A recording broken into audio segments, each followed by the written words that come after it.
আজকে একটি খুবই কমন সাধারণ সমস্যা সমাধান করে দেখাবো। প্রথমে আপনাদের সমস্যাটা দেখাই।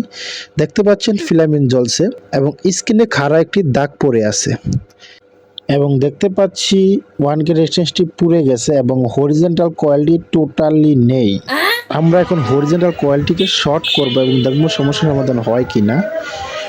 অ্যান্ড ইনশাল্লাহ আমাদের কয়েলটা শর্ট করলে কিন্তু সমস্যা সমাধান হচ্ছে, আপনারা দেখতে পাচ্ছেন। তো মূলত কয়েলটা ভাঙার কারণে খাড়া দাগ পড়েছিল। তো এখন আমরা কয়েলটিকে জাম্পারিং করে দিব। চাইলে আপনারা কয়েল লাগাতে পারেন। তো মূলত রেজিস্ট্যান্সটা পড়েছে এই কয়েলটা ভেঙে যাওয়ার কারণে। এখন আমরা কয়েলটিকে জাম্পার করে দেব। 400 ভোল্ট বুস্টার ক্যাপাসিটর, ইয়ক কয়েল এবং ফ্লাইব্যাগের লাইন মিসিং থাকলেও সেম সমস্যাগুলো এসে থাকে।